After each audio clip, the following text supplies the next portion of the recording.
तो नाग अश्विन की डायरेक्टेड कल की 2898 एडी फाइनली थिएटर्स के अंदर इस वीकेंड रिलीज हो गई है। एंड रिलीज के साथ ही जैसा हम सबने सोचा था इसने बॉक्स ऑफिस पे रिकॉर्ड्स तो तोड़े ही हैं, बट उसके साथ साथ जिस तरीके का वर्ड ऑफ माउथ इस मूवी ने लिया है आई डोंट थिंक किसी ने इतना अच्छा एक्सपेक्ट भी किया। एंड फाइनली इस वर्ड ऑफ माउथ को देख के हम ऐसा कह सकते हैं कि इंडियन सिनेमा के अंदर हाई कॉन्सेप्ट मूवीज या फिर मिथोलॉजिकल एंड साइफाई जॉनर की मूवीज उस स्टैंडर्ड पे पहुंच चुकी हैं जिसकी हम कभी कल्पना करते थे या कभी सिर्फ हम उसका ड्रीम करते थे। तो now it is the right time कि हम सिर्फ इस मूवी के रिव्यू करने की जगह या फिर सिर्फ इसके कुछ एस्पेक्ट्स पे बात करने की जगह एक्चुअली थोड़ा सा डीप जाके इसको डिकोड करें कि एग्जैक्टली ऐसे क्या फैक्टर्स थे जिनके करके ये मूवी इतना बड़ा सक्सेस बनने जा रही है एंड इसको इतनी ज़्यादा एप्रिसिएशन मिली जैसे किसी और मूवी को अभी तक इंडिया में इस जॉनर में नहीं मिल पाई। एंड साथ ही साथ ऐसे क्या और पॉइंट्स है जो कि आने वाले समय में इंडिया में बनने वाली साइफाई या मैथोलॉजिकल मूवीज़ को अपने दिमाग में रखने चाहिए, बिकॉज इंडियन सिनेमा में इस जॉनर का once in a blue moon वाला सक्सेस बन के रह जाना बिल्कुल सेंस नहीं बनाएगा। एंड रादर उसके ऑब्वियसली हम सब यही चाहते हैं कि आने वाले समय में हमें अच्छा कंटेंट कॉन्टिन्यूसली डिलीवर होता है। तो ऐसा जो पहला पॉइंट निकल कर आता है वो है इनकी सिंसियरिटी जो इन्होंने वर्ल्ड बिल्डिंग में एंड क्रिएटिविटी में लगाई है, एंड ना ही सिर्फ अपनी इंस्पिरेशंस के नाम पे कंप्लीटली कॉपी पेस्ट किया हो। अब अगर इनकी टीम चाहती तो जो हमारे स्क्रिप्चर्स के अंदर इन्फॉर्मेशन दी है, जिस तरीके की नॉलेज दी है इसके कॉन्सेप्ट के बारे में, कल के अवतार के कॉन्सेप्ट के बारे में, सिर्फ उसको डायरेक्टली लेकर ये लोग कॉपी पेस्ट कर सकते थे एंड सिंपली इसको वेस्टर्नाइज करके अडैप्ट कर सकते थे,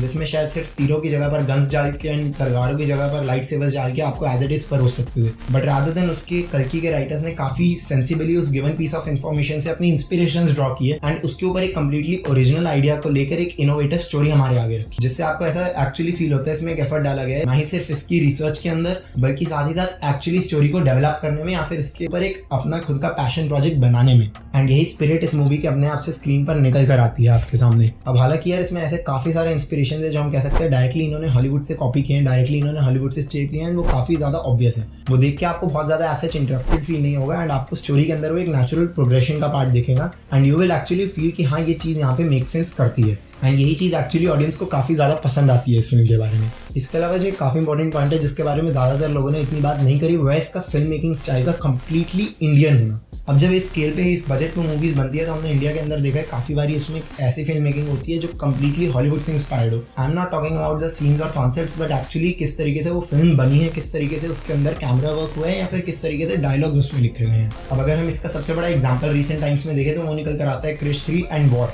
एंड इवन तो मैं पर्सनली इन दोनों मूवीज़ का काफ़ी बड़ा फैन हूँ, काफ़ी डिफेंड करता हूँ इन मूवीज़ को, बट इस एक एस्पेक्ट के अंदर मेरे ख्याल से मूवीज़ काफ़ी ज़्यादा हॉलीवुड इंस्पायर्ड लगती हैं। अगर आप सिंपली इन मूवीज़ के अंदर लीड एक्टर्स के चेहरों को हॉलीवुड एक्टर्स से रिप्लेस कर दोगे तो उसके अंदर कोई डिफरेंस नहीं बनेगा and you will simply feel it is a Hollywood movie. अब इवन दो ये कहीं ना कहीं अपने आप में एक अप्रिशिएटिव टर्म है कि इंडिया के अंदर उस लेवल का स्केल एंड स्टैंडर्ड मैच हो रहा है, बट इन मूवीज़ की जो फिल्म मेकिंग स्टाइल है एट द सेम टाइम उनमें कुछ भी ऐसा इंडियन फील नहीं होता जिसको देख के लगे कि हाँ यार ये हमारी अपनी मूवी है एंड इसके अंदर कुछ अलग से ऐसा इन्होंने ला कर रखा है जो कि इस मूवी को इतना स्पेशल बनाता है। वहीं अगर हम एग्जाम्पल ले कल्कि की तो इसका film making style completely Indian तरीके से है। जैसे कि सबसे बड़ी एग्जांपल्स की अगर हम बात करें तो इस मूवी के अंदर जिस तरीके से प्रभास एंड अमिताभ बच्चन सर की हीरो वर्शिपिंग करी गई है, जिस तरीके से उन्हें स्क्रीन पे पोर्ट्रे किया गया है, वो नॉर्मली इंडियन मास सिनेमा के अंदर सबसे ज़्यादा देखने को मिलता है। उसी के साथ में काफ़ी सारा वायर वर्क का एक्शन होना, काफ़ी सारे वन लाइनर डायलॉग्स होना या फिर long running slow motion shots होने, इस तरीके की काफ़ी सारे फैक्टर्स हैं जो कि इस मूवी के अंदर एक इंडियन फिल्म मेकिंग स्टाइल को देते हैं। एंड इन्हीं सब चीज़ों के करके कल्कि अपने आप में और ज़्यादा आइकॉनिक बनती है क्योंकि एक फेमिलियरिटी देती है अपने ऑडियंस को कि हाँ आपने इस फिल्म मेकिंग स्टाइल को ऑलरेडी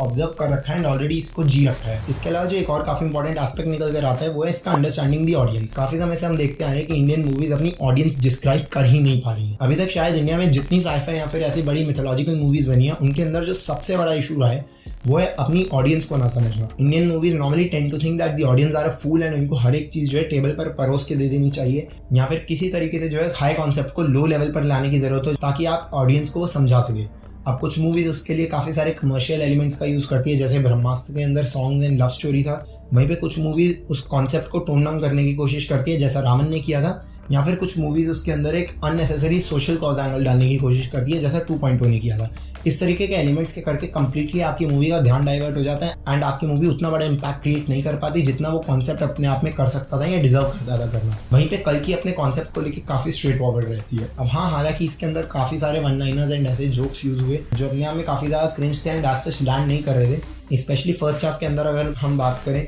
तो जिस तरीके के डायलॉग से जिस तरीके के जोक्स थे अगर उन्हें कट डाउन कर दिया जाता तो शायद और भी बेटर हो सकता था, बट उसके बाद भी वो जोक्स ऐसा कहीं नहीं लगता कि वो ऑडियंस को स्टूपिड समझने के लिए लिखे गए हों या फिर इस तरीके से ऑडियंस को कुछ एक्स्ट्रा एक्सप्लेनेशन देने के लिए लिखे गए हैं।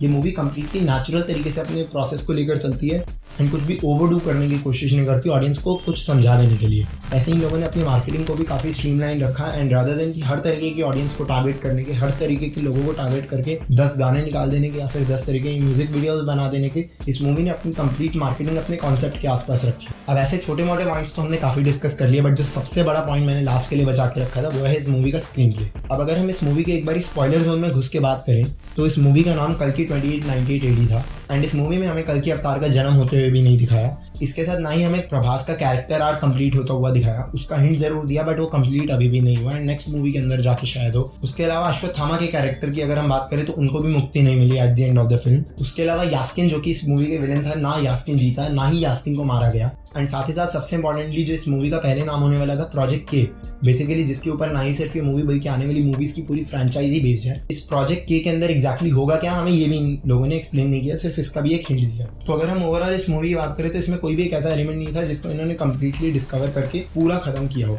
ज़्यादा हर एक एलिमेंट को इन्होंने थोड़ा थोड़ा यूज़ किया एंड सबके हमें हिंट्स ड्रॉप किए। बट उसके बाद भी जब आप ये मूवी खत्म करके थिएटर से निकलते हो तो आपको ऐसा फील होता है कि आपने एक कंप्लीट मूवी देखी एंड एक सेंस ऑफ कंप्लीटनेस दिखती है and there is something special in yourself that you feel when you walk out of the theatre. ये मैजिक है इस मूवी की ज़बरदस्त स्क्रीन प्ले राइटिंग का कि उन लोगों ने आपको सारे हिंट्स ड्रॉप किए, उन लोगों ने आपको सारे कैरेक्टर्स को लेकर एक तरीके से एक्साइट किया, बट इन्होंने उसके बाद भी ऐसा कुछ भी डिलीवर नहीं किया जो आने वाले पार्ट्स के लिए मे बी एक्साइटमेंट को थोड़ा कम करे। हर चीज़ को एक ऐसे क्लिफ हैंगर पे रखा कि वो सारी चीज़ें आपस में एक दूसरे को तो सपोर्ट कर ही रही हैं और साथ ही साथ आपका एक एक्साइटमेंट भी बढ़ा रही हैं आने वाले पार्ट्स को लेके। कल्कि ने उस एस्पेक्ट के अंदर सबसे खतरनाक हिट किया एंड सबसे बेस्ट रिजल्ट आपको वहाँ पे लाके दिया, जिसके करके इस मूवी के आसपास आने वाले समय में एक डिबेट होने वाली है, जिसके करके एक एनवायरमेंट क्रिएट होने वाला है जो कि इस मूवी की हाइप को एक्चुअली मरने नहीं देगा जब तक सेकंड पार्ट नहीं आ जाता। अब इवन दो आई नो काफ़ी लोग आप में से सोच रहे होंगे कि मैंने काफ़ी ज़्यादा वन साइडेड बात करी है इस मूवी के बारे में एंड काफ़ी ज़्यादा तरफदारी कर दी है इसकी एंड इवन आई नो कि इस मूवी के अंदर भी काफ़ी सारे ऐसे इशूज़ थे, काफ़ी सारी चीज़ें थी जिनके ऊपर बात करी जानी चाहिए एंड मैं पर्सनली भी उनके ऊपर बात करना चाहता था। बट रादर देन उन कुछ इशूज़ को बार बार डिस्कस करने के, बार बार पिन पॉइंट करके